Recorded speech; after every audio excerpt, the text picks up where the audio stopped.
You know when this shit more than the game energy is radiating at high levels, when all five senses are tingling, because you see it, you smell it, you can touch it, you can taste it, and you damn sure can hear it. Because ladies and gentlemen, welcome to the Jono Barnes Show, where this shit more than a game.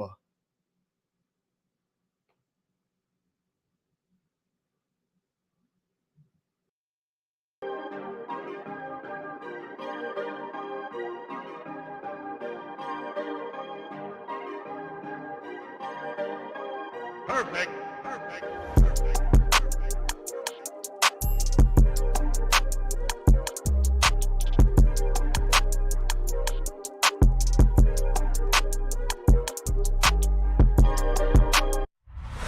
This shit more than a game. Good morning, good evening, and good night. Whatever time you watch this show, we hope it is a good one. Today, you guys, we have a very special guest. And if you say that, I always say that on every episode, well, guess what? You must be a Sacramento Kings fan. Because, guys, tonight on the Jono Barnes Show, very special edition, we have a This Shit More Than a Game pioneer. If you know, you know, and the real ones damn sure know. He is a 12-year NBA veteran. He is a former New Orleans Hornet and a New Orleans Pelican. Ain't that many players who are Hornets and Pelicans players. He's one of those rare players who was on both sides of the coin. He is a Colorado State Hall of Famer, and he currently serves as an analyst for the Monumental Sports Network for the Washington Wizards. Give it up, you guys, for New Orleans Hornets and New Orleans Pelicans legend, Jason Smith.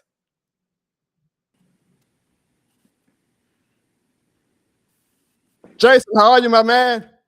I am good. I am glad to be here. I have no idea what I got myself into, but you know as well as I know, this shit's more than a game, baby. Facts. And Jason, it's probably a good time to really have you on the show because, truthfully, when we first scheduled this interview, I'm going to be honest, I was drunk off the Kool-Aid and I was like, oh, we're definitely going to be in the playoffs already. The New Orleans Pelicans, we're going to be in the playoffs, so it's going to be a celebratory show. But the atmosphere right now in New Orleans and Louisiana isn't quite as excited as it was about a week ago. But that's why we have you here. Is actually maybe you can bring some of that positive and some of that strong this shit more than the game juju, which is going to help us win against the Sacramento Kings tomorrow in the final play-in game. But speaking of the New Orleans Pelicans, Jason, and the whole situation we're in, if you are still New Orleans Pelicans, what would you be telling the players right now if you are in that locker room? You lose to the Lakers the past two games, Zion gets hurt, and now tomorrow is a game where if you lose, you go home. If you win, you get to play Oklahoma City Thunder. What would be your mentality as a player, and what would you tell your teammates if you were still in the locker room right now? Man, you know what? It's a tough situation going against the Los Angeles Lakers, and for some reason – that team just has your number. They got you at the end of the regular season, then they got you in the play-in game.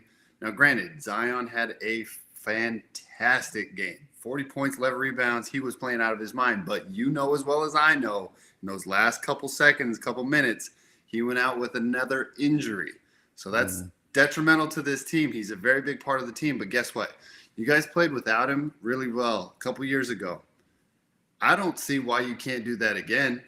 I don't see why you can't have the same ball movement. I don't see why B.I. can't show up, Brandon Ingram, C.J. McCollum. I mean, you guys have the talent.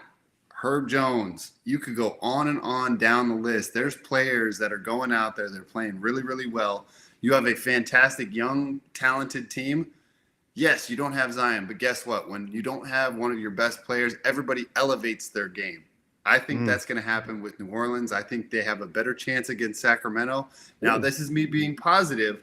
I like Sacramento, but they don't have New Orleans juju. They don't have what it takes to go out there and win a game. They've proven that they can have a good regular season record, but once it gets time to playoff or play-in status, they get a little shaky out there. So I like New Orleans. Well, I needed to hear that because I was even one of those pessimistic fans like, I've ranted so long about how everything that could go wrong with this franchise, I swear it goes wrong. And like you say, Zion had 40 points on Tuesday. He's looking like he's taking that leap, and his body just seems to always give out on him at the worst possible times.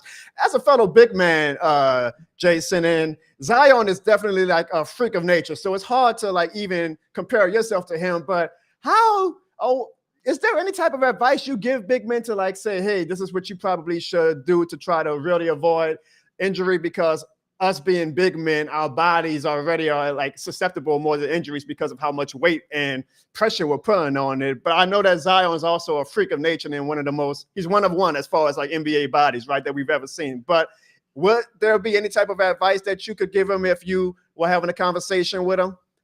You know, the only thing that I can really think of is the way that he lands from when he jumps. When he was younger, yeah, you could go up, do a 360, reverse tomahawk, whatever the hell he's doing out there. But then when he comes down with such violent force on his joints. You got to have a little bit of give. Yeah, I know you want to be a showboater and everything and have kind of like that pogo stick land and jump up again.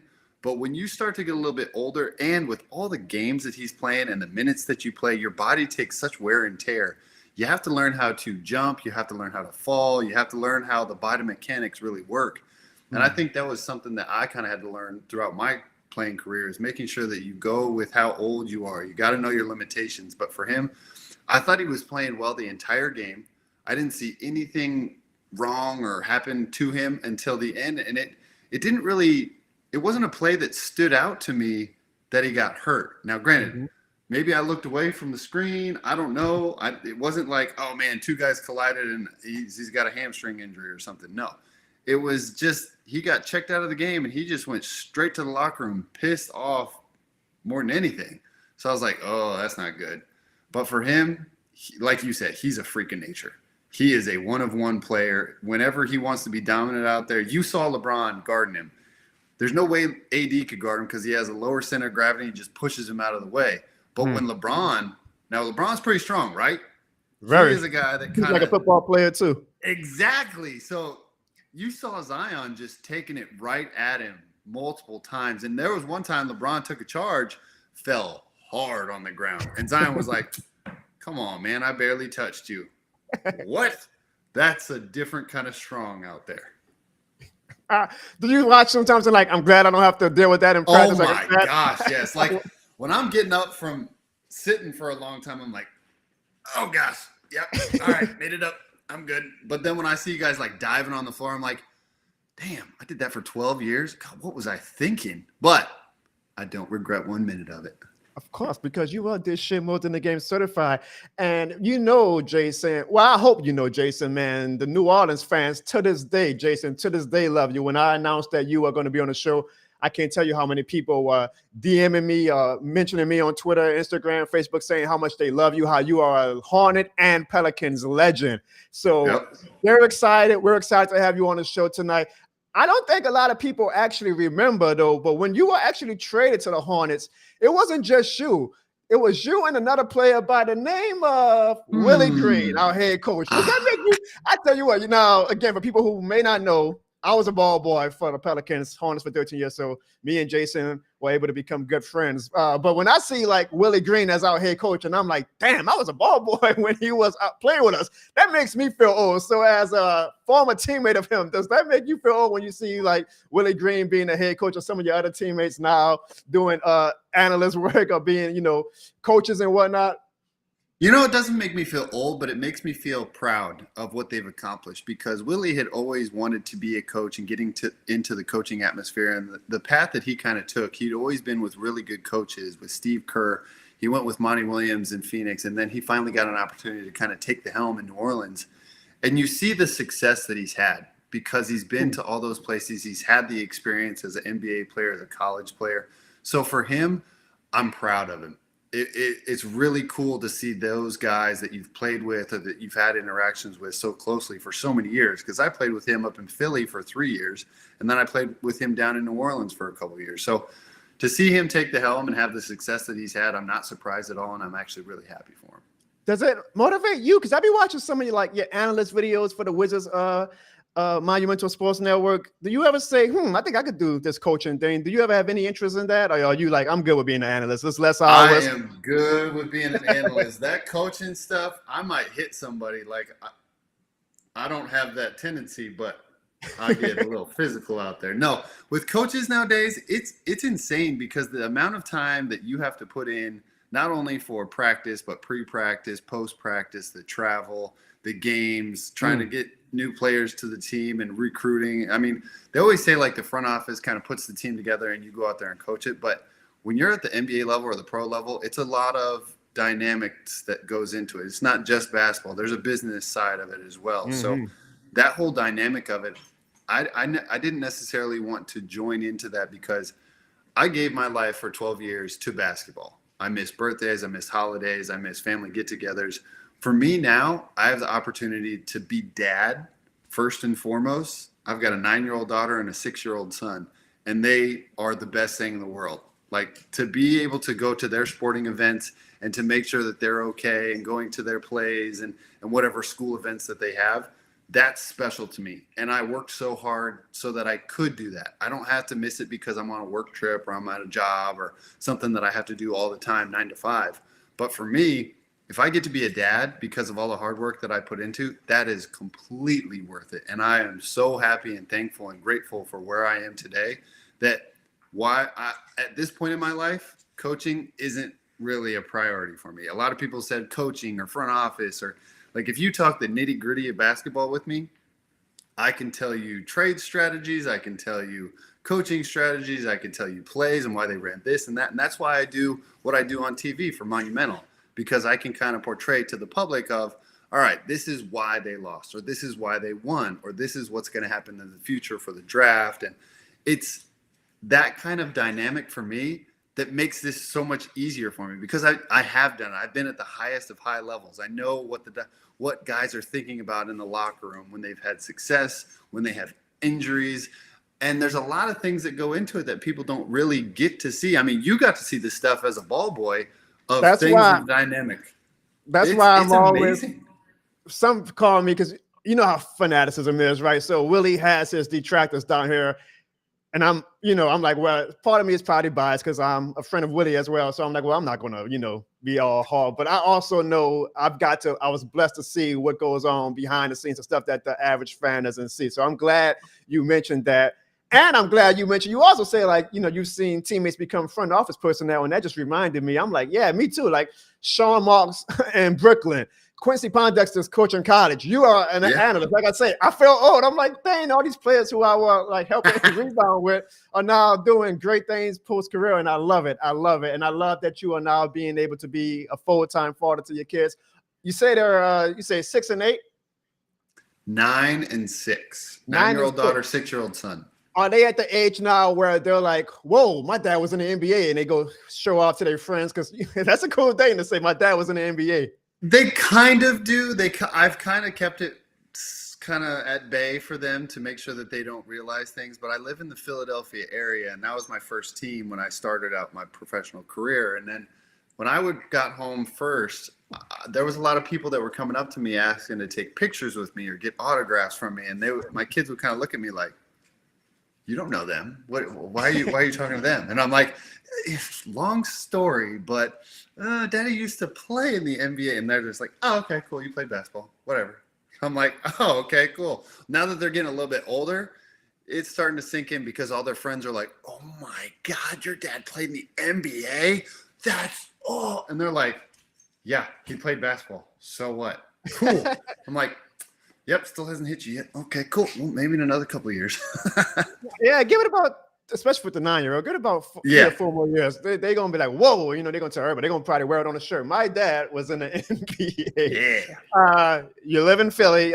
Philadelphia fans love you, but like I say, New Orleans fans really love you. And we were definitely grateful that you got to spend a portion of your career with the New Orleans Hornets/Pelicans. How was your time in New Orleans, Jason? Man, portion of my career? What are you talking about? Those were the best years of my career. I had a blast in New Orleans. Not only was the fan base awesome, we were playoff bound my first year. I got to play with Chris Paul, Hall of Fame point guard, probably one of the best point guards, if not the best point guard I ever played with. I got to play with David West. We had a playoff run. We played against Kobe and the Lakers in the playoffs. Didn't go our way, but still the experience that I had. I got to play with the #1 pick in Anthony Davis. I got to meet so many different teammates. The city was amazing to me, my family, individually. And by the way, the food is unbelievable. By far the best city that I had in my NBA career because it was different than every other NBA city. The people, I already told you about them. They're pretty nice. The food, amazing. And by the way, you guys like to throw a party for any damn reason. Any reason. Whatsoever. Oh, you guys want to throw a red dress party? Sure, let's throw a red dress party. Let's throw a parade. Cool. Oh, you guys want to throw some beads out? Awesome. For how long? Oh, for a week? Oh, a month? Doesn't matter. Let's do it. Cool. I was waiting though for you to say, and I also got to be with the best ball boy of all time, Jono Barnes. Like, yeah, that didn't happen because there was many other better ball boys than you. Anyway, not even gonna lie. You better not cut that out either. I'm so proud. Well, we're live.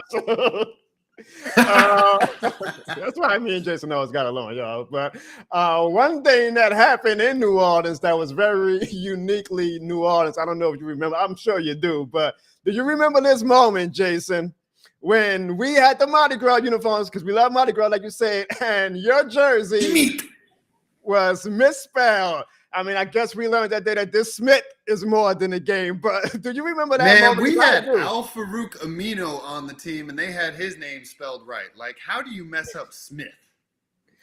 And look, the thing is, everybody always uses like this screenshot to like reflect on that moment, but me, what I remember the most about that moment, you see Big Shot in the back, Jason, and that look on Big Shot's face. I made sure I'm not going to be anywhere in Big Shot's vicinity when he discovered that error. If he was going up, I was going down. If he was going left, I was going right because Big Shot is already in the zone on game day. So when he saw that, it was like World War II backstage, and he was like, "How in the?" So that's what I always remember. That was about awesome that moment moment. for me. I've been trying to find that jersey. I've moved so many times since New Orleans. It's sad to say, but I am struggling to find it throughout all the jerseys and all the old stuff that I have. I have boxes and boxes of stuff that I haven't gone through yet, and I want to frame that jersey. Right here is where that jersey is going to go because it holds a special place in my heart because New Orleans won, plus Mardi Gras jersey. Oh, by the way, my name is spelled wrong, so yeah, good story about that one. Knowing Big Shot, that jersey is probably burned the day after. Jason. No. See, now when I took it off and I changed jerseys, I said, I want this jersey. Like, do not throw it away. So he made sure that I have it. It's just the problem with my memory of where did I put that thing? Which move did I put it in? Which box did I put it in? Yeah, that's the problem. I hope you find it. Please find it. Yes. I'm selfish. I mean, I know you want to wear it, put it on in your house, but I would love it for my This Shit More Than the Game studios. You know, that's a 1 of 1. You ain't getting that, Jono. Well, geez, I'm gonna just ask Big Shot to make another one. Maybe he'll make another one for me because that was a funny moment, but people don't realize, you know, just the stress, I guess, that Big Shot had when it came to that moment. You mentioned earlier about the playoff series with the Lakers, which was a great time in the city. We, of course, lost the series 4-2, but we gave them a damn good fight. Especially being the underdogs that we were. When you look back at that series, do you have any memories from it that always stand out to you? Man, you know what? Whenever anybody says, do you have a famous Kobe memory? I can always recall to that playoff series. Now, granted, I wasn't playing 30 minutes a night. I maybe got like 10 minutes a game in those series, but I got to play it, and I got to play good pivotal minutes. And I remember we were at home, and Kobe was driving on the right side of the basket. I was bottom weak side help, and I wanted to make sure that Kobe didn't make me look like a fool or anything, so I went over there with some extra gusto. I put my foot on the baseline like you're supposed to, cut him off so you can't just kind of dribble around, and he hit me with this shoulder straight in my sternum. And I mean, I got the foul, of course. He went out of bounds. But I was coming over there with the mindset, all right, let's make him feel your presence. He made me feel his presence. I lost my wind. I was sucking air. And I don't think he got knocked down, but he got knocked into the crowd. He came back. He's like, all right, I see how it's going to be. And I was like, yeah. Yeah. Yeah. I couldn't catch my breath. I couldn't breathe. I was like, oh, I just got Kobe a good one, but that hurt like a mother. Oh. But from that moment on, they knew I was going to be there in the paint. I wasn't going to be any weak link going in there defensively. Mm-hmm. And from that point on, the playoffs, they're no joke, man. The physicality that comes with it, the intensity goes crazy. The home crowd goes nuts. You pack in the house. I mean, you've got winner go home scenarios. You've got a 7-game series. And if you don't perform, you're going home. But like you said, in that series, I do believe we had a 2-1 lead at one point. We stole one game from them in LA, and then we won that first one when we got home. So we had a 2-1. We had a chance. But then Kobe, he turned into Kobe. I mean, you can't fault the guy.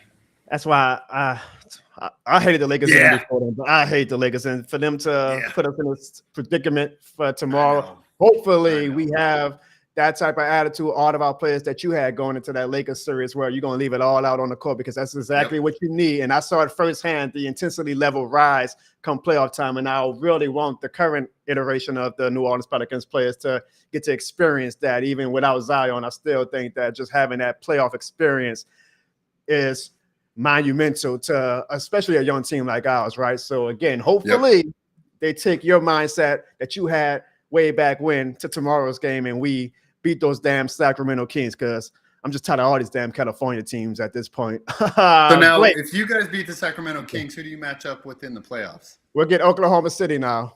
Oklahoma City. Now, how did you guys do throughout the entire season? I'll be very transparent. Oklahoma has our number. And I'm actually a little jealous because Oklahoma feels like they've leaped us as far as, we were supposed to be the number 1 seed at this point in the Zion BI era. So I'm like, how the hell did Oklahoma City of all teams leap us? And that's crazy because it's not just you. It's everybody's like, man, Oklahoma City, what? I mean, we thought they were going to be okay because they had a lot of young talent. They got a taste of the playoffs. But then Chris Paul left. You still got SGA. But you didn't know what the other side of the talent pool was going to reflect. And man, oh, man, they are shining bright. And this is before your time. That's how old I am. After Katrina, man, the Hornets went to Oklahoma City for 2 years. And that damn city tried to take the team from us. And I'm always spiteful of that. So any chance we can get it. And even if the Oklahoma City done to beat us in the playoffs, even if we get 1 or 2 games, that'll make me feel a little better. Because anyways, Jason. All right, so we gotta ask, because this is like the thing that people always talk about every time I bring you up. When I mentioned that I was a ball boy for you, the Oh Ye Faithful incident with one Blake Griffin. And it's very ironic, Jason. When I announced you were going to be on the show on Monday, the next day, Blake Griffin announced his retirement. I don't know if that was a coincidence or not. Maybe he started having some PTSD or some flashbacks, but a little flashback there or something. I do want to say this. Blake Griffin was actually one of the nicest players, opposing players that I got to work with. I got nothing but nice things to say about him. We wish him obviously all the best in his post-basketball career. I'm sure he's going to shine in whatever role that he does or field that he decides to get into. But let's reflect, Jason. And I know I see already backstage our numbers are going up because I know this is what everybody wants to talk about and get your thoughts on. That Oh Ye Faithful night when you showed Blake Griffin and the whole wide world that this shit is more than a game. Guard, young Henry. Smith on telegraph. Dang it, Jay. Don't be turning the ball over. Oh, boy. That's going to be a flagrant foul for sure. Jason Smith went all the way to the stands, and 4 Clippers went after him. DeAndre out there taking care of his buddy. Man, the memories. So you don't do that to my friend and my teammates. Blake's getting up slowly. I mean, he took a shot. And Smith out there applauding. He was leading the crowd in cheers. How about going over and saying, Blake, how you doing, bud? I'm sorry. There's no attempt on the ball. Watch this.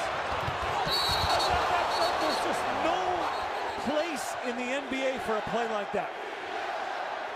I mean, that could be an ejection. Could be an ejection. Could be a season-ending injury for a play. You saw me clap my hand. I knew I had to get back on defense. And I was like, the league, but you're 12th man. You don't want to get hit like that. Well, he has been ejected. Flagrant foul. Oh, wait for the best part. Level 2. There's your boy right there. Yeah. You knew where the camera was. You knew where the camera was. Yeah. Still the fans Pump applaud the crowd him. up. I got thrown out. Might as well. Well, they should know better. They should know Especially better. here in New Orleans, where they have all Oh, sorts look. of bounty Oh, look. problems with He's the shooting football free team. throws now. I thought he was dead. He was laying on the ground like he was dead. Dang.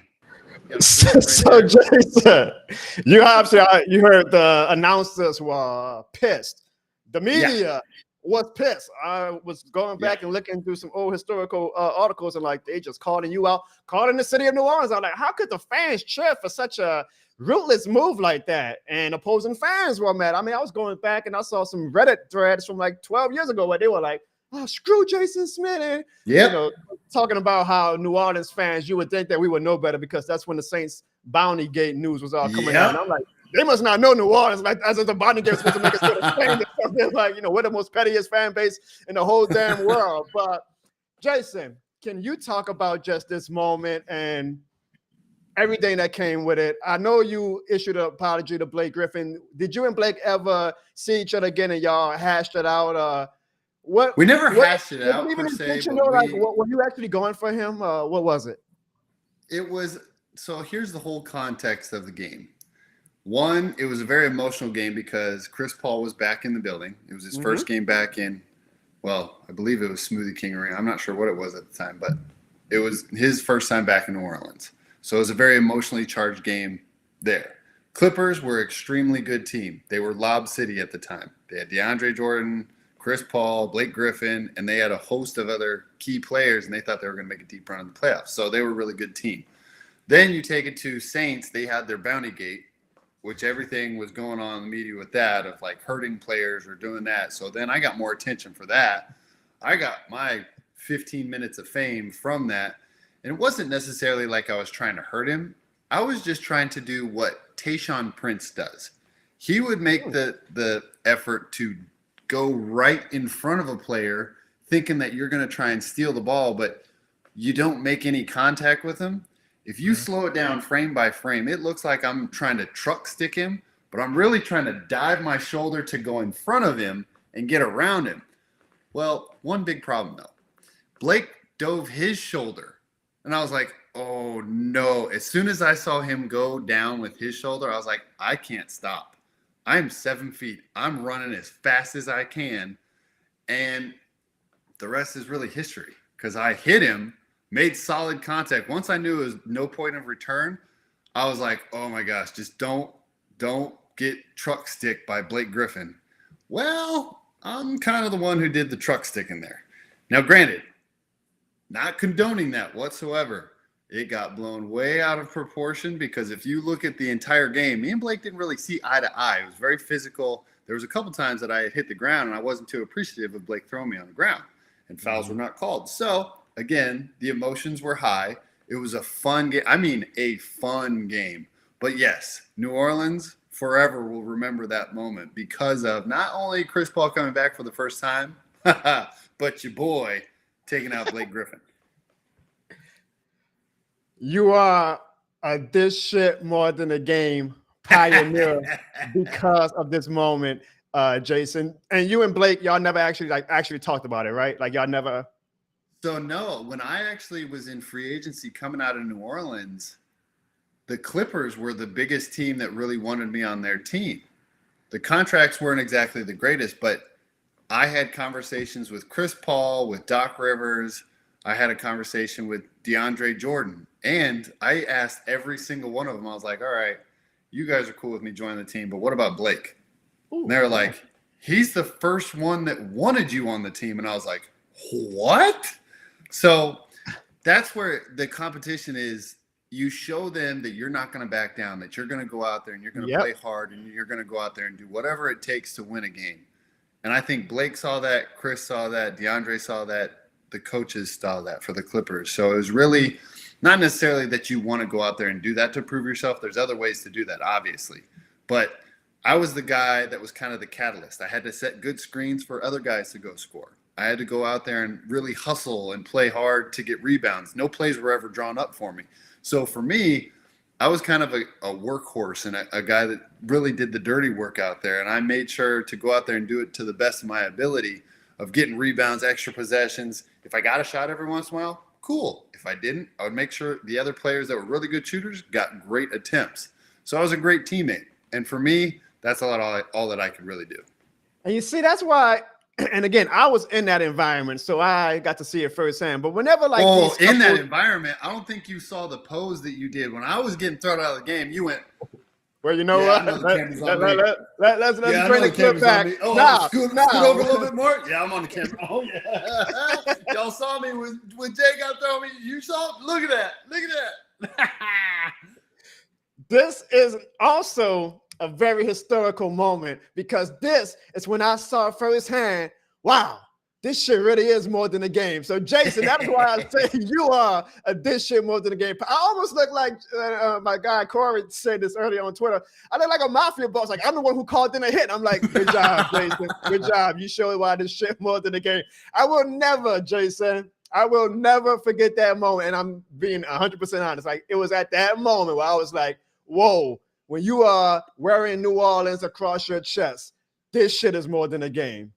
And you even said it beautifully that Blake wanted you on the Clippers after that. Because whenever there's a scuffle or whatever in the NBA, fans screw this guy, the media dissects it like it's a damn pig in a science class. But that usually garners the respect of the two players. I mean, off the top of my head, I remember when Kobe and Matt Barnes used to get into it. No relation to Matt Barnes, by the way. Yes, Kobe Matt Barnes, you take it to Meta World Peace. I mean, Kobe joined him as well. That's why I never take these type of things, especially that I saw it firsthand, as serious as other fans or media does. Because, hey, man, when it's in between the chalk lines and in between the court and the field and all that good stuff, it's nothing personal. This shit more than a game. Yep. It is completely competitive juices are flowing. Everybody wants to win the game. But at the same time, you don't want to be just walked all over out there. You want to go out there and show that you're going to hold your ground. You're going to compete. Now, granted, some people have bad blood out there, and you can obviously see the individuals that just don't like each other. There's also other people that maybe have some screws loose. But for me, I did what I did. The end of the game came. I apologize first and foremost because I was a little embarrassed of what I did. And after the adrenaline kind of came down, I made sure to make things right. And the fact that you do that, that's one thing. Now, if you just stick to your guns and you want to go out there and be the person that you think you are on the court all the time, that's another thing. Because for me, I'm not that guy. I'm going to leave it out there on the floor, but I'm going to be the best person I can be in the public's eye. It's not a microcosm of, oh, man, Jay's a dick all the time. No. Now, granted, I can mess with you. We can have fun. This is an awesome opportunity for me to go out there and showcase what I can do on the floor, but I'm still going to be a great teammate, a great player, a coachable player off of the floor. And I love it. And I didn't even know about the component of, when you were a free agent, the Chris Paul and Blake and them recruiting you. So as long as we've known each other, I've never actually formally asked you about that incident myself. People might think that I know I never asked you about it, even when you came back from the suspension. So this is all news to me. So I'm glad that you're transparent with it. And again, I am very grateful that you showed me firsthand that this shit more than a game. See, now, Jason, I might be like the avatar in the city of New Orleans and state of Louisiana for this shit more than a game. But I will always give you your just doing that. You are a pioneer, a founding father, a godfather, whatever they want to call it, being this shit more than a game. So I'm glad that you were able to discuss that with us. A few more basketball questions, then we'll have some real fun. You went to the Wizards after the Pelicans, right? That's when you went to the Wizards. Who else? I know it was Philly, New Orleans. Was it Milwaukee after us then? Keep going. I'm going to let you sweat this one out. I'm going to let you sweat this one out. No, it was New York. Go ahead. Keep trying. It was New York. Okay. New York what? The Knicks. Okay, there you go. Yes, I went to the Knicks for a year, and boy, did I miss New Orleans. Holy cow. Wow. No, okay, now I got to. What's the difference between because look, as a New Orleans fan, we always are jilted because the national media has a hard on for these big markets and all. You got to play in New York or Miami or California to be a big deal. And it's like, okay, well, what about us small markets? Do we just exist for tax write-off purposes? What the hell? So what was the difference between New York and New Orleans? I'm interested. So with New York, it was great opportunity for me to play out on the Knicks. But for New Orleans, it was a small town atmosphere. I'm from a small town, Kersey, Colorado. I was born and raised, 1,500 people in my town. I had graduated high school with 67 kids. So for me to go back to New Orleans from Philly, it kind of felt like home. Like people were really nice. Everybody was nice to each other. It was very relaxed.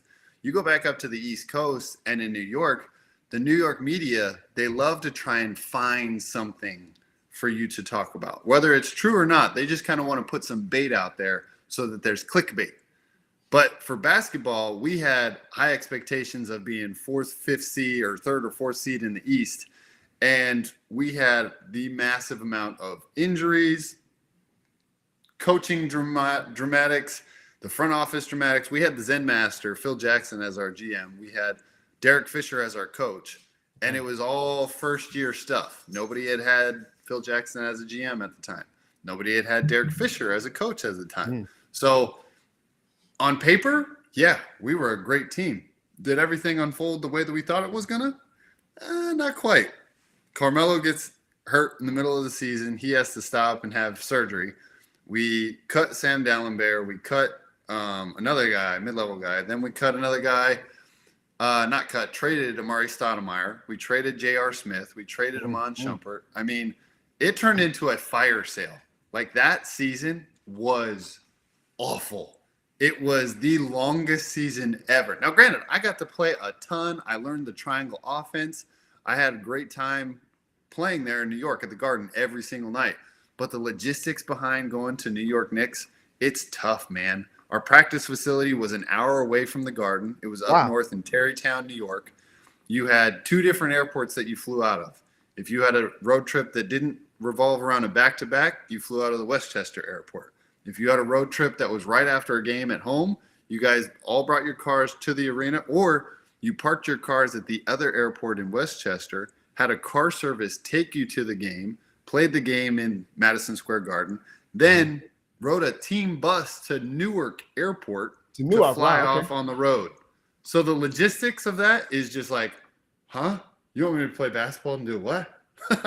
So for me, New York, I had success there. I enjoyed it, but I couldn't wait to get out of New York. The big city feel, it's just not for me, man. You know what? We need you in our front office, so whenever we're trying to court a free agent, we can let them know, hey, the lights look bright in New York and LA, but let me tell you why New Orleans was the place to be. I love that. I love that. We got to clip that to my producer Ziggy in the backstage. We got to clip that. That was a damn good Jason, quickly, you played for Philly, New Orleans, New York, then Orlando, then Washington, and Milwaukee. I know you already said your favorite was New Orleans, right? Yep. Of course. That's why you see, that's why you are this shit more than the game certified. I want to ask you one question about your time in Washington. No, probably the biggest game I would say of your career was the game 7 against the Wizards and the Celtics that you guys came up just short, but that was a hell of a series. I still remember that one to this day. Do you look back at that game as like your biggest, like, oh, that's the one I toss and turn when I sleep? Like, if we would have did this or that, we could have been in the Eastern Conference Finals. Absolutely, because that game was, not only was it fun to play there, like playoff basketball in Boston. Oh, look at that sexy guy. Unreal. Like, you go there and I got to play against the Boston trio, the championship Boston teams with Kevin Garnett, Paul Pierce, Ray Allen, and to see that and then see the dynamic of them actually in the playoffs. Now, granted, going there in the regular season is one thing. They go nuts there in the regular season. You go there in the playoffs, it's insane. The level of intensity from their crowd is nuts. But when you take them out of it, that place becomes very quiet, and they start to turn on their own team really quick. We found that out in game 1. We got one game on the playoffs there. We took care of home. It was basically the team that was going to win at home was going to win the series. They took one at our place. So we had a last-second shot by John Wall on game 6 to send it back to a game 7 in Boston. Let me tell you, game 7 in Boston, the Garden, where you have a chance to go and play the Eastern Conference Finals against LeBron, which you had won the season series handily, and you can't get it done because of one man in particular, Isaiah Thomas. That man was a problem. I hated him with a passion because he was so small, but yet so effective for that team. And for some reason, he gave us problems. He gave us 52 in the playoffs in one of those games up in Boston. It was a nightmare. We had some bad blood throughout the regular season of Boston and us, so it was the most fun that I've had in the NBA playoffs by far. Just for that Game 7, really that whole entire series was so much fun. It was a classic. It was a classic. And you finish your career very fittingly. Correct me if I'm wrong, because I know it's kind of unceremonious, but you came back to the Pelicans. People don't remember that portion of it. It was a real quick. It was almost like you made a cameo.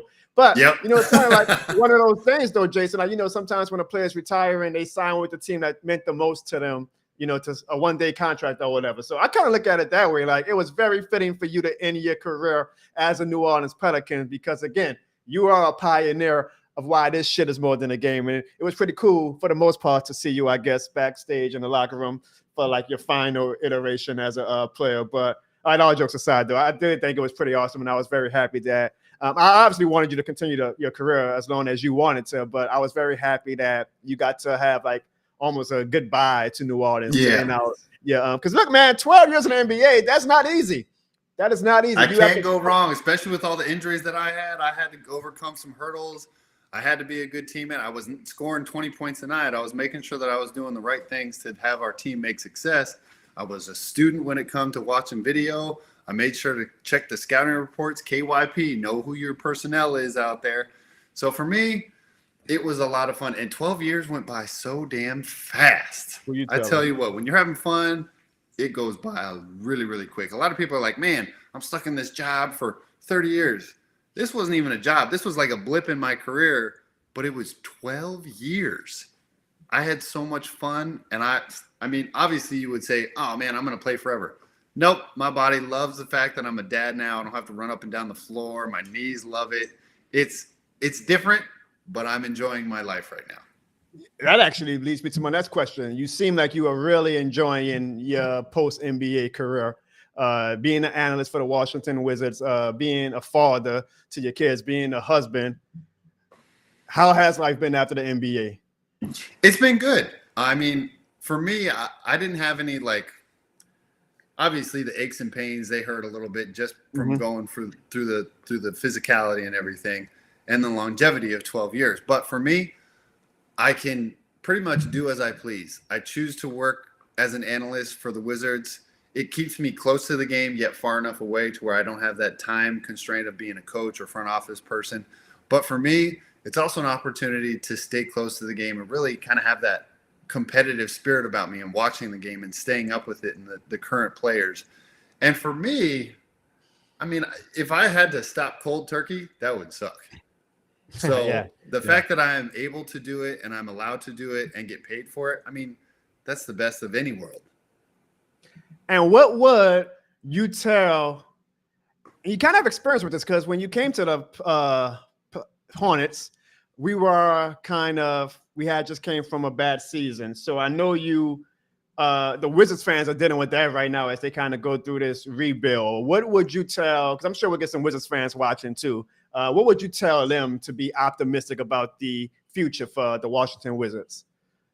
You know what? Enjoy the game. Enjoy the process of watching the team get better. Watch the young guys develop. Remember where you're at and the hardships that you're going through at the current time when you have so many losses, when you think everything is hopeless. Why do we even play the game? We should just trade them all away and fire the coaches and just give up. That's not how it works. They go into practice every single day getting better. You'll see individual players have individual success because of the hard work that they put in. And it's those players that you're going to have success with in the future because they know how hard the times were back in the days when you didn't win more than 30 games in a season or 20 games in a season. Then to see and have success by getting draft picks or getting free agents, and then you get a good coach or the front office changes. When everything starts to click, that's when you're like, man, remember those days when we were so terrible? It's really satisfying to see the success that your team has after the hardships that they go through. I am sure that is music to the Wizards' ears. You had a great NBA career. Jason, I still remember the first time me and you actually ever met. You probably wouldn't. we had an open practice it was right before the season. So that's when we do our little open practice event for the fans at I guess it was the New Orleans Arena still at the time, but now the Smoothie King Center. And the night before, Big Shot accidentally flooded the locker room. So I got, and Big Shot again, when things go awry, Big Shot can be on one. So one of my duties of that day was Big Shot was like, whenever a player comes in, do not let them come in this damn locker room. Tell them they got to go to the opposing locker room for the day. So when you came in, I was like, hey, nice to meet you. Our locker's kind of flooded, so you might need to go to, you got to go to the opposing locker room. You just kind of like, what the hell? What kind of city am I in? And I wanted to be like, yeah, brother, it floods in New Orleans on the streets and it floods in our locker room as well. But that was like a true welcome to New Orleans moment. I will never forget that moment. And then I enjoyed your time as a New Orleans Hornet and Pelican. And you are absolutely great for this franchise. And you are, again, this year more than a game pioneer. So from me and from, I'm telling you, all of the fans, we got over 500 people watching across all platforms because they love them some Jason Smith. I hope you know how adored you are in New Orleans. And we don't use the word legend for any player just because they put on a New Orleans Hornet, Pelican, Saint, LSU uniform. Like, you have to really be somebody special to the city for us to call someone a legend. So I hope you know that we truly view you as a New Orleans Hornet and Pelican legend in New Orleans and in Louisiana. Oh, I appreciate them. There's a lot of players that were better than me. There's a lot of players that scored more points than me. But, man, did I love New Orleans, because you know as well as I do that this shit is more than a game. Hell yeah. Now, before we're going to have a little fun. We ain't going to just talk basketball. This is the Jono Barnes Show. We don't just bring people on for X's and O's and all that. Y'all go to I would say ESPN, but I don't even know if ESPN does that anymore. Nah, we have fun on the Jono Barnes Show. So we want to get to know more about Pelicans and Hornets legend Jason Smith. I'm going to bring on my producer, Ziggy, who is also a former ball boy, but he is also a huge fan of the Pelicans. And Ziggy, man, we got Jason on the show. I know that you want to give your words of adornment to him, but what else you got on your mind that you want to ask Jason? First off, I wanted to give Jason Smith, he's been on the show for about 46 minutes. Jono, you didn't give this man no air horns, no applause. Like, come on, man. What are we doing here, bro? It's Jason Smith. I apologize. So, I have a few questions for you, Jason Smith, if you don't mind. Someone that deals a lot with production and kind of the behind the scenes work, media day, different things like that. I always wonder, like, the person that is the object of the photo, like, I wonder what's going through their mind. So if you don't mind, Jason, to kind of play along with us, we have a game called What Was Going Through Your Mind? And I'm going to put up some photos, and you let us know what was going through your mind. I was the worst picture taker ever. So this is going to be great. We'll start with an easy one. Okay. Jason, what was going through your mind on this one right here on the right? It's like, see a young guy, chiseled, New Orleans Hornets jersey on. What was going through your mind in this one, Jason? So, you take your media shots, and then they have you just kind of sitting there, and I may have or may not have been messing around, or I look damn good, because I have actually a magazine photo shoot where I was the cover of the magazine when I was coming out of the draft, and they told me to, like, palm the ball, flex your muscles, and, like, look into the camera deep and sexy. And I was like, all right, let me do it real quick. And then when I did it, I was like, wait a minute, this is gonna be media day stuff. This isn't a photo shoot for a magazine or anything like that. So after I did it, I was like, oh no, they're gonna use that a lot. Oh no. Oh no. That's a good one. And as a fellow bench warmer in high school basketball, I have that didn't score a lot of points. You saw how he just kind of subtly gave me a backhanded compliment. I'm just messing with him. As a fellow one thing back in the day, man, you and me both, you know what I mean? No. Yeah, we rode the bench a lot, but I rode the bench, but God damn. Nah. But as someone that you mentioned with Jono, someone that didn't score a lot of points and different things like that, you set picks, and I think that's something that people maybe don't take for granted, that don't appreciate with their players.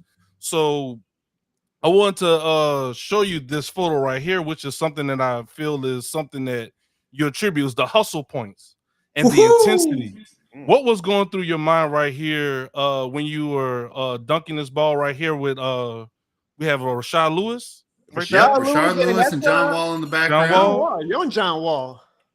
Yeah. So what was going through your for mind me, when you got hustle points like this? How did that feel, getting hustle points, put back dunks, different things like that? Oh wait, Jason, and before you answer that, every time you scored, I don't know if you remember what your click, boom. Come on, man. You know, we Click, used to do a click, thing boom. where every player got a sound bite. Do you remember yours, Jason? Yes, I do. Click, All click, right. boom. Here we go. Yeah, I hope y'all heard that. I remember that. This ain't the top of the line studio. All right, geez. But yeah, that click, click, boom, baby. Anytime I made a shot, that went off. I remember when I first got there, I didn't really think anything of it, but it was kind of one of the songs that I always kind of liked. And I was like, you know what?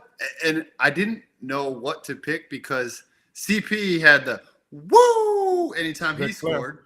So I was like, well, I got to get something that's quick. I got to get something that's going to, like, I don't know, rock inspired. I really wanted to do something with Linkin Park, but I was like, you know what? Click, click, boom. That's actually pretty good. If I make a shot, click, click, boom. Okay, let's do that. And I don't think that one of the, I guess, PR people assisted me with that. I was just like, you know what? That's a good song. It's quick. It's easy. They can play the full thing. Because, like, some people could do the Mario coins, getting a coin or something, but everybody knows it's Mario. For me, whenever I made a shot, click, click, boom, it was like, all right, we know it's saliva, but that's when Jason Smith makes a shot. And it became my thing, and I was like, yes. Ziggy, I don't know. I think Jason, he still looks good, too, that he can come back and his soundbite could be the shit more than a game every time he gets a block or a bump. I'm just saying. I'll give you a couple fouls, but I don't think I can make it up and down the court for more than maybe 2 or 3 minutes. I got 2 more, and then we'll proceed with the show. What about this one, Jason? How is it being a very tall guy taking photos with your, you know, with some people with average height? You see my golf club. It's much bigger than the rest of the guys. It's going up to the shoulder of the guy on the far with the black hat. But for me, everybody always has a nice little joke of saying, oh man, you're so tall. It must be so nice. And then you see pictures like this. I like to have fun with pictures like this because somebody got me again and said, I can kind of tell when they do it, but now with Apple phones, you could zoom in. So you can't really determine the angles. And when I saw the picture, I was like, oh, hell no. Somebody got me again. They tried to get you. Oh, somebody got me again. It's happened from high school. In college, my teachers from high school were only about 30 minutes away. So they would come and watch my college games, and they were so proud of everything that I had accomplished at the time. So after one of the games, they wanted to take a picture with me. And they took the picture, and it's like the old school cameras where you have to get the film developed. And I knew exactly what they were doing because the center of the lens was pointed kind of like directly at my chest, not kind of up at my face. So I was like, oh, I know what they're doing. So a couple months go by, they get the pictures developed, they come to another game, and they pull out this picture and have me sign it for them. I was like, it never ends. It just never ends. So for me, I don't mind it. I'm tall. I get it. Everybody, whenever I go to the grocery store or anything, asks me, oh, man, how tall are you? Did you play basketball? Every Most time question, every time. Man, and this is the last one I have, and this is one that I think doesn't get talked about enough is the things that you all do off of the court. And it looks like right here you're reading some books to some kids in Louisiana. You see the Louisiana flag right there. So I was actually I Spy Louisiana is one of the books that even I learned something. They say it's a children's book. Well, majority of the time I didn't know what the stuff was in Louisiana. So anytime I got to read books, I was actually paying attention to the kids. And I would ask them the question, and it's not even a second notion. They're just like rattling off the answers. And I was so impressed with them because it makes reading fun for them because I'm in tune with the book and I show interest in it. And for them to have an NBA player read to you or have an interaction with you is awesome. I remember when I was in elementary school, I had our local weatherman from the TV station come into our school. I still to this day will never forget him coming to our school because he was on TV. He's amazing. The fact that I was an NBA player and I love to go to schools and read to kids, it was an opportunity for me to have fun with it because, one, I'm a big kid at heart. I'm a big goofball. I'm not even going to lie about it. That's and true. For That's me very to true. Get the opportunity, I can confirm that. That's very true. And for me to get an opportunity to go to the schools and read to them and show the importance of reading and how it kind of intertwines with my job, it was very important to me. Ziggy, That's you want to awesome. know what was going through my head when I don't know if y'all know, I was all the way in the background. I was like, damn, I didn't know Jason could read. I was gonna let you roll with it. I knew You gonna let him go? Oh, I got one for you, Jason. Here you go. Yes. Anyways, And then this is what I had for I had this one. that Like, show, you know what that like, show hey, I'm did? the guy. I said it earlier in the show. He was a Hornet and Pelican, and there's not that many players who are Hornets and Pelicans. So Jason was a part of a prestigious group. And it shows how big Jason was because when we did, this is the uniform review. I remember this day perfectly. Yep. Like they only bring out like, the star players for like uniform reviews and things like that. So that Jason was Jason, Drew Holiday, Anthony Davis, and I'm pretty sure Ryan Anderson. So that shows you how much the city loved New Orleans, the city loved Jason. That Jason got an invite to be a part of the uniform reveal when we debuted the New Orleans Pelicans look. And man, when I had that uniform unveil, I was coming off of an injury, so I was not ripped like that picture right there. I was like large and in charge. I had not been able to do any sort of like working out to get back in shape. And they're like, "Oh yeah, we'd love to have you do the jersey stuff." And I'm like, I don't know if that's such a good idea, but for me to, like you said, they only pick the certain few players that they see staying with the organization that has meant a lot to that organization. And I felt absolutely honored and humbled that they even thought of me. I was like, as soon as they said, "Would you like to do the jersey stuff?" I was like, "Yes. When do you want me there? What time? I will be there." But that's the player and teammate that I was my entire career. If they asked me to do something, I was like, yes, that means I get to be in the public eye and they actually like me. All right. That's all I had. I appreciate it. This show has been so great, Ziggy, but unfortunately, it's probably about to take a little bit of a downturn because Jason, as always faithful saying that you can choose friends, but you can't choose family. A very unpopular but infamous person on the Jono Barnes Show is my little cousin, Evan Barnes, who born in true New Orleans, but has since relocated to Dallas. And I don't know what's in the Texas era, but he's gone from this biggest Houdat and Pelican guy to believing that every year it's the Cowboys year and that the Dallas Mavericks are the greatest thing. Now, unfortunately, though, again, I can't choose family. So there was a lot of backstage shenanigans with him demanding that he be on this show. So little brother Evan on the show. And Evan, I don't know if this is a good idea or a bad idea, but the floor is yours. Is there anything you want to tell or ask Mr. This Shit More Than the Game pioneer, Jason Smith? Well, Jason Smith, I want to say it's an honor to talk to you, sir. I wish you played for the Dallas Mavericks besides the Hornets, but look, that's a conversation for a different day, okay? I'll say it different. I just have two questions. One, I want to say, I think it was 2011, 2012. I think you scored your career high against, was it the Timberwolves? I want to say. It was either Minnesota or the Mavericks, one of those two. I don't remember. It wasn't the Mavericks. I could tell you that. I know it wasn't the Mavericks. All right. Look, Dirk Nowitzki won't allow that. Okay, I'm just saying he would not allow that. But I think you scored your career high. I just want to know, that day, did you wake up feeling different? You like, you know what? Y'all give me the ball. I'm no, I was never that person that was like, oh yeah, I'm feeling like I'm getting 30 today. No, I scored 26 points. And I think if you look at the actual box score of the game, I think I maybe shot 10 out of 11. So I had to make every single shot, every single free throw in order to get another shot attempt or to get more minutes out there. It's just kind of one of those games where you're in the zone. I actually think I got to start that game because Emeka Okafor was out. So I got an opportunity to go out there and play big minutes as a starter. and we were down a big, so I got to play even more minutes. But then when I started making some shots, I got some more minutes. I was pretty happy and proud of myself, and it's definitely one of those things where you're like, man, that was a cool moment. I wish I could have had more of those moments, but I'm okay with what I got. Yeah. I think y'all won that game too that night. Okay. And the second one, I saw the golf picture. Look, I know those will look like some customized fitted golf. So you're a golfer, I assume, right? Yep. Oh, yep. Yep. There it is. So two things. One, what's your handicap? And two, what is your favorite course that you ever played on? Oh, my handicap. Well, that's another story. I am not Steph Curry on the golf course. I am probably the worst golfer there ever was, but I like going outside. I enjoy the game. It's something competitive and fun for me, but my handicap may or may not be over 19.8. Oh, what? Is there a fly in here? Oh.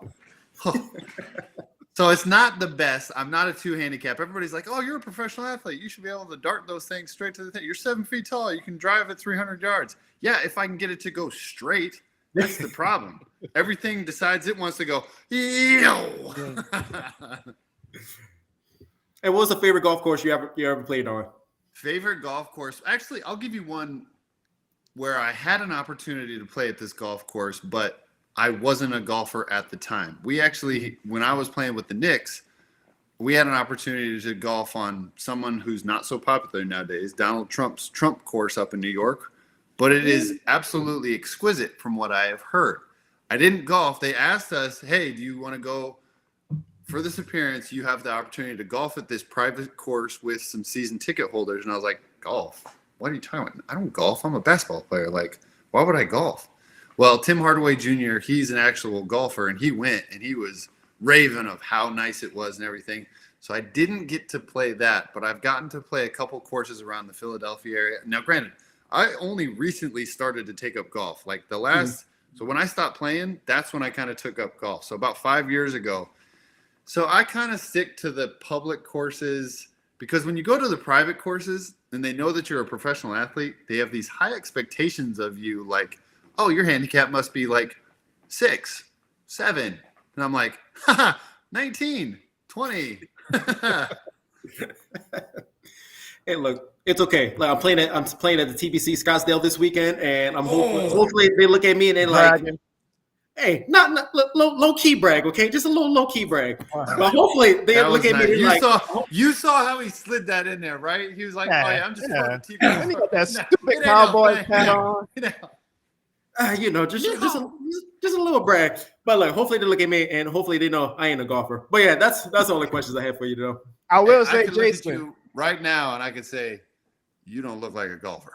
Oh, but Jason, if you're ever in a city, man, we should do a Jono Barnes Show where all of us, because I'm not a golfer either, obviously. I know Ziggy's not a golfer, but we should just all go golfing one day. How you doing? How you just answer for me? How you know I'm not a golfer? I know. That's prejudice of me. I'm sorry. Ziggy, are you a golfer? Are you a golfer? Ziggy, are you a golfer? No, I'm not. All right. Well. But you know what? Jason, you may not be a golfer, but I know one thing that you are, and that is you are a damn good dancer. And I'm a little mad because you didn't showcase your dancing skills in New Orleans, which is the perfect city to showcase your dancing skills. You already started doing it. He knows. In New York. However, I did. I want to show for the world who may not know the other side of one Jason Smith, just how damn good of a dancer Jason Smith is. Oh no. Oh no. And that guy right there is our security guy. This was literally just to get warm. Oh, yeah, well, that was at a wedding. I was feeling good. You see what's in my hand? That ain't fruit punch. Hey. Oh yeah. Oh yeah. Damn it, social media. You got me again. Hey. Come on, get the knees going. Okay. Oh, yeah. Get the footwork going. Look, the guy who is in the army stuff, he's like, what is wrong with this giant over here? What is he doing? Oh, I was at a wedding yet again. I was not drinking fruit punch. Damn. What is wrong with So you? everybody's laughing, having a good time, man. That's awesome. That's exactly what I was trying to do because you loosen up the atmosphere. We were the New York Knicks at the time. We were not a good team. So you could go at it one way or another. You could go at it two different ways. You could be like, man, we got to play Philadelphia 76ers. They're a good team. We're about to get stomped in their place. Or you could go out there and be like, you know what? Let's play free. Let's have some fun. This is still basketball. Let's go out there, play together, play hard, and try and go out there and get a dub. That was my mindset. Good attitude. Mindset. I'm just mad, though, Jason, that you didn't do it in New Orleans because we obviously would have appreciated it a lot more. Yeah. But when you want to come back to New Orleans too, to New Orleans, you gotta showcase some of them dance moves, okay? Okay. All right. I'll work on that. We appreciate your time. We don't want to keep you too long, so we're going to do a few hot seat questions, I guess, something that takes too much time to give thought to. First question is this: what was your favorite New Orleans dish? Ooh. You know, I was a little bit impartial. It was either crawfish étouffée or shrimp étouffée that they had in the arena. Oh my the arena gosh. one, okay.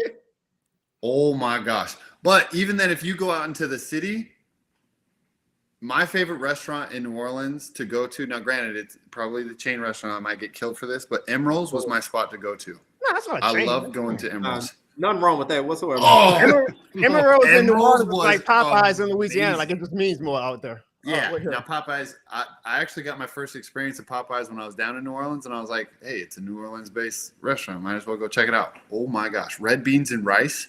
What? Delicious. Anyway. Gotta love red beans and rice Mondays down here in New Orleans. Jason, do you still play basketball recreationally? And when you play, do you still dominate? Oh, No. So you No, retired. I did that one time, and I said, you know what? What am I doing? I'm beating up on some 30-some-odd, 40-some-odd, maybe guys who are taking their AARP cards to the gym. What am I doing? I put the shoes away. You know what I actually am? You guys got the golfing stuff. I'm actually an avid pickleballer as well. Oh, that's kind of controversial because people don't like this rise of pickleball. I was with my wife this weekend, and I've seen a lot of old folks playing pickle. It kind of captured my attention. I was like, I think I can give this a shot and try it out. We should play, Jason. I really want to give it a shot. Oh, I would love it. Pickleball is awesome. It's fun where don't really have to move anywhere, but I have the reach, and oh my gosh, that's not fair because you cover the whole court. That shouldn't be fair whatsoever. You stay in the middle, you can't hear anything. No. Jason, when you come back to New Orleans, whenever you come to visit, golf and pickleball is going to be on the agenda. You just got to let us know, and we will make time to rock with you on that. Who was your favorite teammate throughout your whole 12-year NBA career? Ooh, 12-year NBA career, favorite teammate. You know, I got to be a little impartial, and this is not favoritism towards New Orleans. But when he got to the team, I really liked Ryan Anderson. Him and I just kind of I knew it. And courtesy of my big brother, Juan Bones, who was also a ball boy, who was also a good friend of yours, Jason Smith, he sent me this photo. And that's why I knew Ryan Anderson. You guys, that happens before game, post game. Jason and Ryan were like two kids in a classroom that always got to go to detention because they were just the silliest class clowns, but we absolutely loved it. Look at Drew in the background, like, here those two go again. Yep, Drew was in the background. Me and Ryan, he was like, hey, man, I look good in this suit. Take a picture of me real quick. And I was like, what? We need to go out to the bench. Like, the team's about to start playing. What are you doing? Oh, that was a pregame photo. This is like with 5-10 minutes before the game time starts. This was actually a game where I was hurt. I was coming off of surgery. Ryan was hurt at the time, and I think Drew was hurt. So we weren't going out. We weren't ready to play that day. We were on the IR, so we didn't get to play that day. I do remember that, by the way. There was a lot of moments like that. I was about to say, I remember the good times that you and Ryan always provided in that locker room, and I'm glad that my brother was able to capture that moment. Who was the toughest player? I mean, there's so many moments, like that's just the tip of the iceberg of what you and Ryan would bring to the locker room, but that made the locker room so much fun and just a great vibe. Who's the toughest player you ever played against? Oh, you could go on and on down the list. Now, granted, I didn't have to guard all the guards and mid-range and small forwards and everything that are pretty much dominating the league. For me, it was Dwight Howard. He was so strong. You knew exactly what he was going to do, but he just moved you out of the way. I'm not a small guy, and I couldn't stop him from going any which way. A lot of people say, oh, man, what about Shaq? And I was like, I got Shaq at the later end of his career. Yep. They're like, what about Kobe? I'm like, Kobe was a dominant presence, but I never really had to guard him that much. I mean, I went up into pick and rolls, but I never really isolation had to guard him the entire game. Like when somebody says, oh man, Kobe gave you 40, I'm like, he didn't give me 40. You gave me 40. I was protecting the rim. I did my job, but yeah, that was Dwight Howard for me. He give me 40. Well, don't put me in that. Speaking of tough players, every time we have a special guest on the show, we want to ask them their Mount Rushmore to their field of what they specialized in. So for you, Mr. Jason Smith, if you need a few seconds or whatever to think about it, but who is on your power forward Mount Rushmore? Or if you want to do just general basketball players, that's fine as well, if it's easier for you. Ooh, power forward Mount Rushmore. See, now, I went through the evolution of the game to where you had Tim Duncan. Yep. I love Tim Duncan. You had Kevin Garnett. I'm doing my era of the power forward. You had the Tim Duncan. You had the Kevin Garnett. But also there was a man who pioneered the game and kind of spaced the game out, Dirk Nowitzki. He was my favorite player growing up in high school. He was my favorite player. That was my coming to the NBA moment. I circled when we were playing the Mavericks when I was in Philly. I remember I got subbed in on him, and he gave me 3 fouls real quick. Just for the sheer technical ability to figure out where my feet were. He wasn't faster than me. He wasn't jumping higher than me. But his basketball IQ, he was like, man, this rookie has no idea what's coming to him. He drove to the rim, got me 1 foul. I was like, all right, whatever. I deserve that. I was a little overzealous. I might have been a little excited. Whatever. So then the next play down the floor, they run the same damn play. And because he saw my foot position was in the wrong place, he gets into my body, gets a second foul, gets an and one again. I'm like, oh, my God. All right, Jay, focus. He is going to get you subbed out if you don't play better. What do they do the next play? Same damn play. I'm like, all right, I fixed my feet. He's not getting to the basket this time. He goes up for a shot. I didn't touch his arm. He yells. They give him the foul. He makes the shot and goes to the free throw line again. And I was like, oh, God. I didn't even want to look at the bench. I didn't want to look at the coaching staff. I knew I was coming out. There was no ifs, ands, or buts. Like, JJ gave up 3 and 1 opportunities to a future Hall of Fame player, and he must not know the scouting report. All I heard was, I didn't even look to see if anybody was subbing for me. I just turned around and ran to the bench. And I was like, yep, that's nothing I could do. Just got subbed out for that. So I got Tim Duncan, Kevin Garnett, Dirk Nowitzki. Man, power forward. And then you take another step in the evolution of the game. It was a guy that was in my draft, Kevin Durant. Can't go wrong with him. But also the man that I watched dominate for so many years. I mean, a lot of people would say small forward, but you kind of saw him go power forward, small forward, LeBron James. I mean, you can't leave him off there. I don't really know what his position is because you could consider him as point guard or small forward or power forward. His position is basketball player. He does it all. Yeah. Like, his position is yes. Yeah. So that's why when you say power forward, I kind of put him in that category as well. If you said small forward, obviously MJ and Kobe have to go in there because they're great. But for me, that's my power forward 5. That's a damn good Mount Rushmore. Damn good Mount Rushmore. And I'm honored that I was able to see it firsthand on the court, watch those great matchups.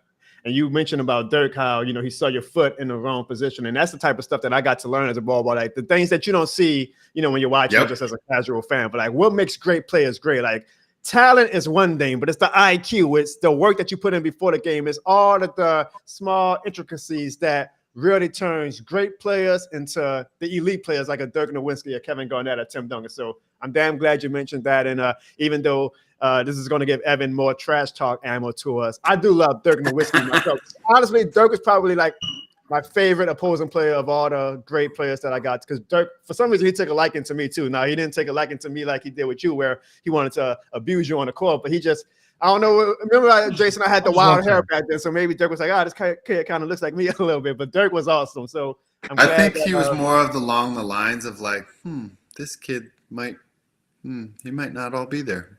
I wonder if he's okay.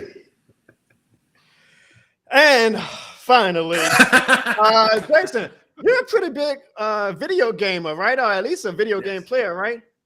Yes. Ziggy is a huge video game person, and when he saw that you had a Twitch, I don't know how active you are with it, but he loves that type of stuff. He was more excited when I mentioned that to him than he was like, I'm getting to talk to a guy who was a Pelicans legend. He was like, oh man, Jason plays video games and is a part of that video game lifestyle. I was pretty excited. So I know, Jay, you can see the smile on Ziggy's face now. What is your favorite video game? So a lot of people would say, oh man, he must be Madden or NBA 2K. I am a Call of Duty through and through. Ooh. Reason being, when I grew up, I was like, oh man, NBA 2K all day. I can't wait to be on the game. But then when I actually played as myself on the game, I was some hot garbage. And I never played the game ever again.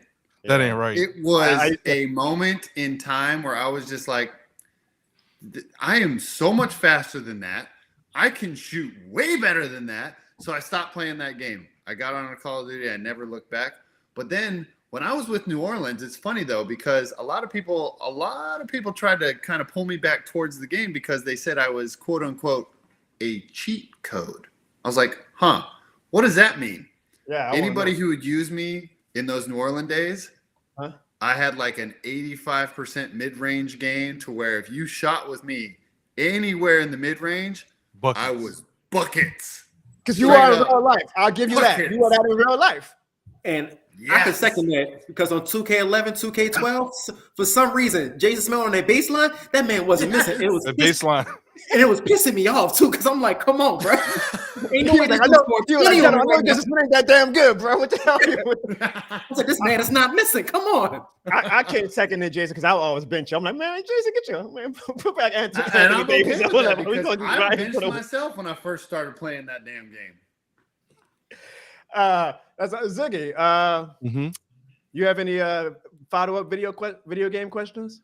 So aside from Call of Duty, what else do you play? Do you play with your family? So like I know with my daughter, she started kind of getting into video games. So we do like the Just Dance, we do Mario Kart.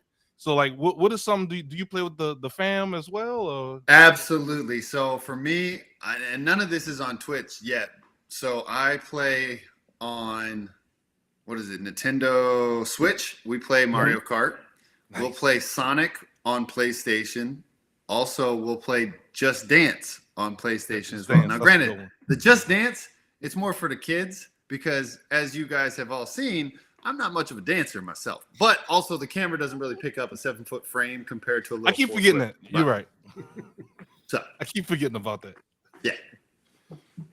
And lastly, outside of the shooting games like Call of Duty, is there any like other games genres that you play, like adventure games, like Crash? I'm a racer. I like racing games. Like when I grew up on Gran Turismo. Okay. I love that game. Oh my gosh, I spent so many hours on racing games, and it was particularly because my mom would never let me have like violent games. I had Mortal Kombat one time, and I think my dad got it for me for my birthday, and my mom about blew up. I was like, I better enjoy this while I can, because as soon as she saw me playing Mortal Kombat, and this is on like Super Nintendo, so it wasn't like the graphics nearly as bad as what it over is the nowadays. Top. I was having so much fun with it, but then my mom got pissed. She took it away and broke it. I was like, what? But then I got into racing games, and she was okay with racing games. So I was like, all right, I'll stick with racing games until I can get on my own. I want to involve some of the fans right quick, Jason. So we asked them if they had any questions for you. So real quick, our guy Mikey asks, what was your favorite song growing up? Ooh, favorite song growing up. Man, you know what? I was a Linkin Park guy, but I got to take it all the way back to my roots. Shout out Chester Bennington. No. Oh, yeah. Shout out to Chester. Yeah, shout out to Chester. Yeah. My favorite artist and favorite song growing up, Friends in Low Places, Garth Brooks. I don't know why. No. It's just one of those songs that just like takes you back to a certain memory. And it always takes me back to my childhood, growing up in a small town. Everybody knew everybody. When you drove past somebody, you always waved because you always knew it was somebody in the town or community. So for me, Friends in Low Places, Garth Brooks. We had Saints Provost and Eric McCoy on the show, and he talked about his love for country music. And I told him, I'll tell you, I'm a country fan myself. Shout out to my wife for really putting me on. But man, that country genre be going ham. So I know that song. Yeah. Talking about, bro, country festivals be some good times. Like I haven't been to one in a while, but I love me some country, Jason. So that's a good song. It's low key. It's good family friendly music. You can have a good time with it. You can drink. Nobody's gonna get all angry. It's just like relaxing. In a good mood. Country music puts me in a good mood. And with Beyonce going to the country genre now, hopefully, like more the black people. Just being honest, like we get into it because it's a good genre and it's one that hopefully like grows further in popularity. Slim Salt asks, my dude Slim Salt asks, if you had to pick a New Orleans dish as your last meal, what would it be? I'm assuming you're going to say shrimp étouffée, right? Yeah, shrimp étouffée. Yeah. I'll never forget, though, when I went to Giacomo's, long time, first time at Giacomo's, I got some barbecue shrimp. And I'm thinking, they said barbecue shrimp over rice. I'm like, okay, cool. It's going to be really good flavor. It's going to be some shrimp. There was shrimp, and then there was shrimp. This shrimp had the head, the antennas, the tail, the legs, and I was like, interesting. Sir, they didn't do anything to the shrimp. He's like, what are you talking about? It's barbecue shrimp. And I'm like, oh, cool. But it was really good after I got to the shrimp part of it. All right, and finally, we have another Pelicans and Hornets ball boy legend. I'll do Kenny. I don't know if you I hope you remember Kenny. Oh, I remember Kenny. Yeah, because him and my brother Juan, they used to always get you the shrimp étouffée. So I'm glad that Kenny is joining us. It's all coming full circle tonight. It's all coming full circle. And he has to go, and I promise you guys, I did not pay him to ask this question. He says, who was the best ball boy with the Hornets and Pelicans? And then he says, this is awesome, Jono. Congrats on the success. I mean, I know what the answer is, but Jason already said it wasn't Jono. It was actually early Kenny. in the show. It was Kenny. Wait, what? I was gonna say Lyndon or Kenny, probably. Probably Kenny. Ooh. Yeah, it was probably Kenny, then Lyndon. And then there was another kid, and there was probably another kid. And then wait, I'm not even in your ball boy Mount Rushmore? There might have been like a couple more that I saw, but then there was probably Jono. You remember he played for other teams too, Jono. I should be in this top those ball boys on those teams too. I'm assuming no. What you're forgetting though is Jono. He was always on the opposing team's rim, so he never really had any interaction with us. He was always too superstarish to be like, "Oh man, I'm gonna go hang out with Kobe real quick. Bye guys, have fun with Jay." And I was like, All right, well, shout out to J Devin, man. Jason, honestly, our ball boy class, you got to witness history. Let me pat myself on that. I did. Our ball boy class is doing some real, like B right now is a player development coach for the Pelicans. Jay is getting into coaching. Devin is the equipment manager now for the New England Patriots. He was with Tulane before that. Adam is now assistant equipment manager with the team. Gianni, I'm saying names that I'm sure you're like, damn. I know you had a lot of ball boys in your career. My brother. But every single name that you're saying, I know exactly who you're talking about. I got our boy Lyndon is still there. Lyndon is like, and that's his history. I know you remember Lyndon, my best friend, the oldest ball boy of all time. He is still going to this day. I quit. After 13 years, I was like, I can't be in my late 30s being a ball boy. Lyndon is going to do it. He's like, I guess until the damn team wins a championship. So he's going to do it. He ain't no ball boy anymore. He's a ball man. He shouldn't even be a ball man. They should make him like the president of the team or something. He's been there longer than damn near everybody but Big Shot. No. Shout out to Lyndon. Wait, Jason, I'm at least over my brother Juan and your ball boy Mount Rushmore, right? Give me that. What? Did your audio go out? I say I'm at least over my brother Juan. I'm gonna say it real slow because I know me and my brother Juan, both good friends. You got me over him, right, in the ball. Can you guys hear him? I can't hear him. Is the wind talking right now? Yeah, I lost him. Jono, just hold the L, bro. Just take the L, dog. Take that L. Just take that L, dog.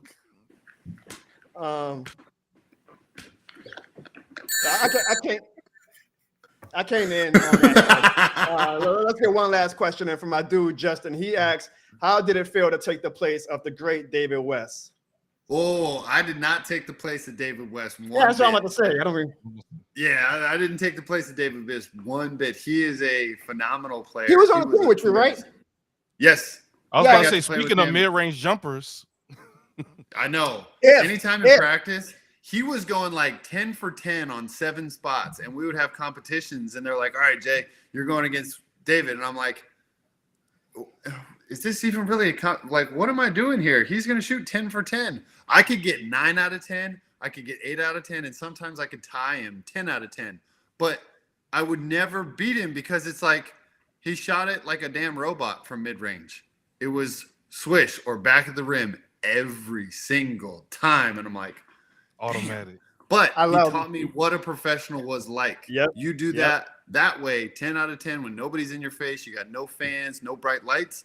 But then when you get out there and things go a little bit awry, you still have that muscle memory of when you're going to get your shots and how high you have to jump, what the arc is.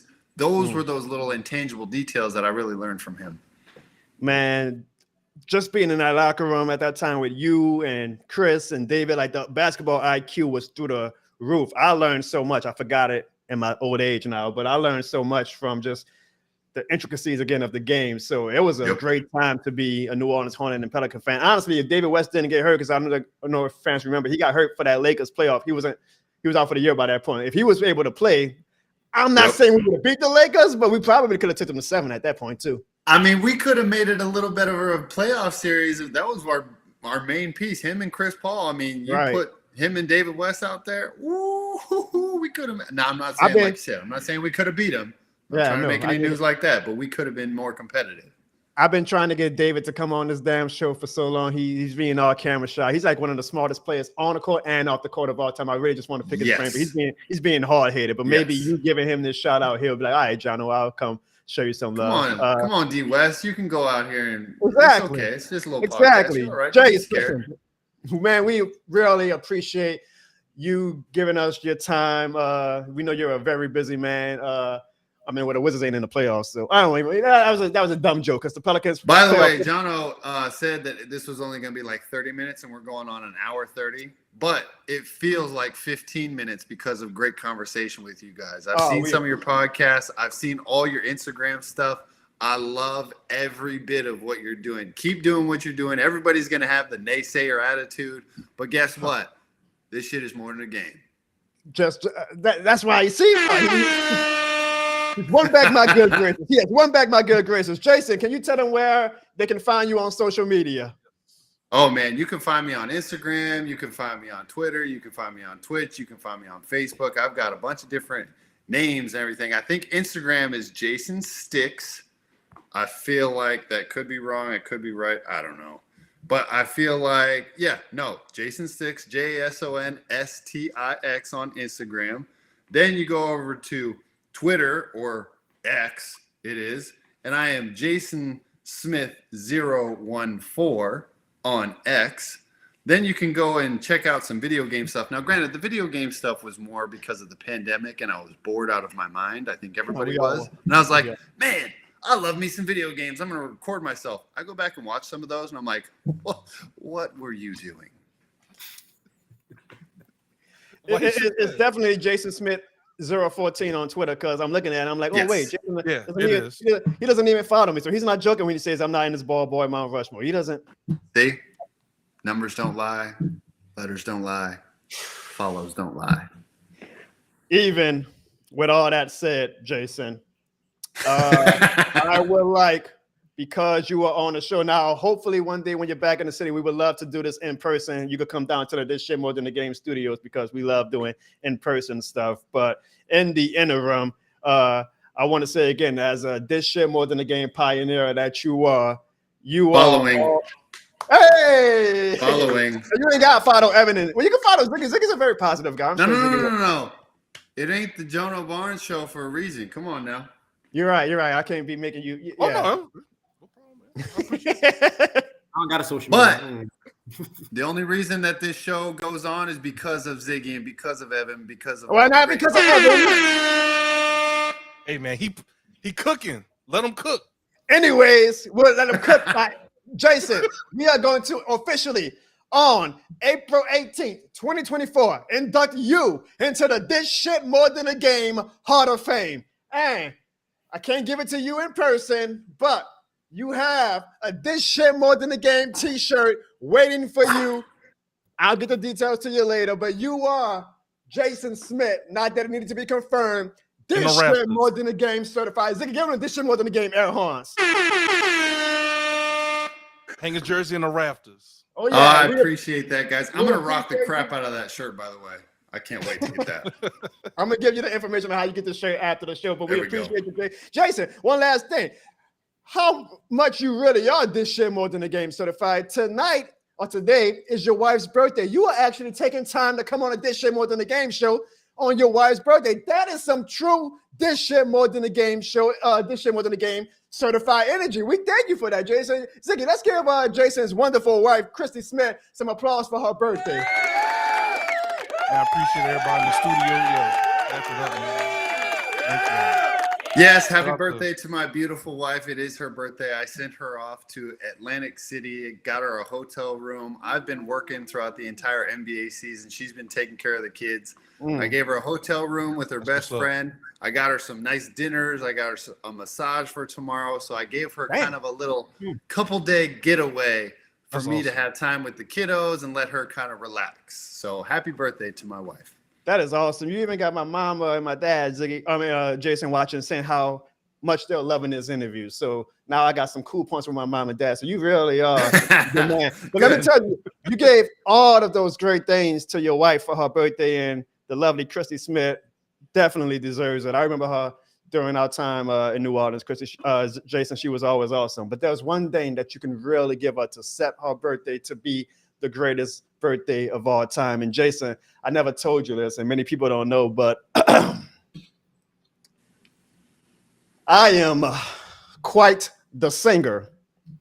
And in honor of this being the lovely Christy Smith's birthday, yours truly is going to sing for her on her birthday. Jason, all you got to do is clip this, give it to her, and you will never, ever.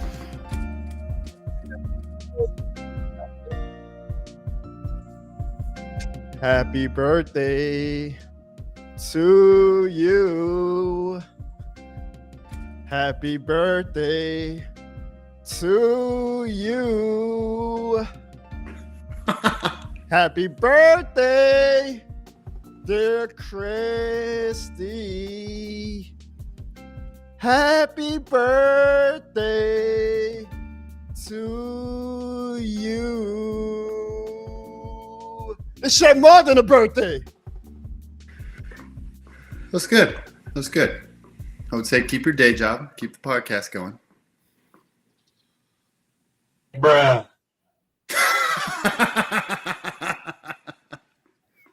Jason, we appreciate the time, man. Honestly, from me, from Ziggy, from Evan, from my whole family, and from the This Shit More Than a Game community and all of the New Orleans Pelicans fans, again, we love you. You are a Pelicans and Hornets legend, and we will always be grateful for your time in New Orleans, and you know that you are always welcome back, not only to the show, but to the city of New Orleans, Jason. Thank you so much for joining us tonight. And before we go, can you tell them, Jason, why you joined the Jono Barnes Show? You know why I joined this show? Because this shit is more than a game. This shit more than a game.